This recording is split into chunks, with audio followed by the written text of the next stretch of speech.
Shalom, jumpa lagi dengan saya Pendeta Henry Dunan Sirait dalam program kita Dari Rumah ke Rumah.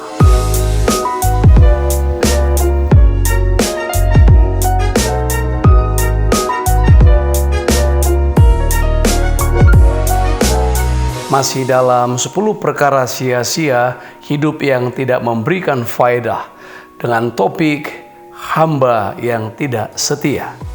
Saudara, sekali waktu seorang kakek yang bijaksana pernah memberi nasihat kepada cucunya. Dia berkata, "Cucuku, apabila engkau menjadi komandan, jangan memberikan pedang atau senjata kepada seorang prajurit yang tidak tangkas." Lalu dia menambahkan lagi, "Cucuku, engkau juga tidak boleh memberikan pedang atau senjata kepada prajurit yang tangkas tapi tidak loyal, tidak setia kepadamu." Sebab, kata si kakek melanjutkan, ketangkasan juga tanpa loyalitas akan membuat dirimu terancam. Prajurit itu akan membunuh, menebas engkau di dalam ketidakloyalannya, menebas dirimu dari belakang. Itu sebabnya kesetiaan sangat penting. Tuhan Yesus adalah hamba yang setia. Tuhan Yesus menjadi teladan yang setia, teladan yang paling patut kita tiru tentang kesetiaan kepada Allah Bapa, kesetiaan kepada panggilannya, kesetiaan dalam penderitaan, dalam kesusahan dan aniaya, bahkan mati di kayu salib adalah teladan satu-satunya yang patut kita teladani. Tokoh yang setia adalah Tuhan Yesus Kristus. Dialah yang disebut hamba yang setia.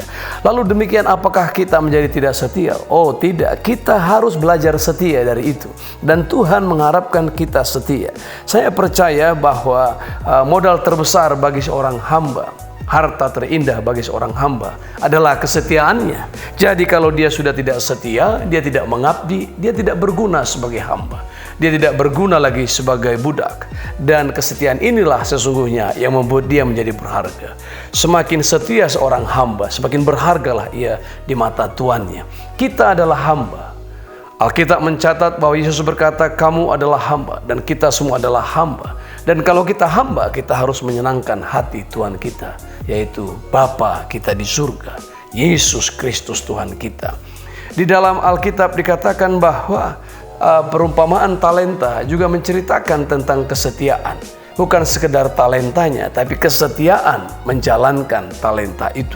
Itu sebabnya di dalam perumpamaan itu, di dalam Matius pasalnya yang ke-25 ayat 14-30, Tuhan Yesus memberikan perumpamaan ketika Tuhan itu datang dan meminta pertanggungjawaban. Dia berkata kepada hamba yang baik, "Hai hambaku yang baik dan setia." Tapi kepada yang tidak menjalankan talenta, yang menguburkan, dia katakan, "Hai hamba yang jahat dan tidak setia." Jadi kita bisa melihat bagaimana kesetiaan itu sangat penting. Jadi kalau seorang hamba sudah tidak lagi mengabdi kepada tuannya, seorang hamba tidak lagi setia kepada tuannya, dia tidak berguna. Itu sebabnya kita perlu setia. Seorang hamba yang mengabdi kepada tuannya harus mengabdi kepada Tuhan satu-satunya. Dalam perumpamaan Tuhan Yesus tentang Mamon, dia berkata, "Kamu tidak dapat mengabdi kepada dua tuan, hanya bisa mengabdi kepada satu Tuhan saja." Itulah kesetiaan. Ketika seorang hamba sudah mengabdi kepada dua tuan, sesungguhnya dia tidak mengabdi kepada kedua-duanya. Pengabdian hanya kepada satu Tuhan saja. Dan kita adalah hamba, hanya ada satu Tuhan saja. Itu sebabnya saudara, kita perlu belajar setia dari perkara-perkara kecil, sehingga kita belajar kepada perkara-perkara yang lebih besar. Sebagai apa kita hari ini? Sebagai pegawai biasa, sebagai karyawan, sebagai upahan harian, apapun yang diberikan Tuhan kepada kita.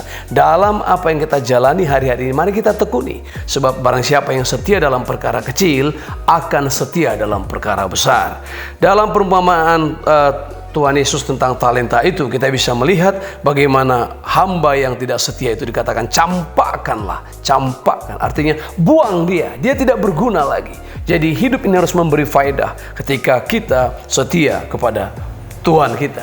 Dalam hal apa? Setia pada panggilan, setia pada fungsi, setia pada tanggung jawab, setia pada tujuan kita. Di dalam kitab Amsal ada dikatakan begini, bahwa perempuan yang mendesak nyonyanya atau hamba perempuan yang mendesak nyonyanya adalah sebuah kemalangan, adalah sesuatu yang membawa malapetaka di dalam kehidupan.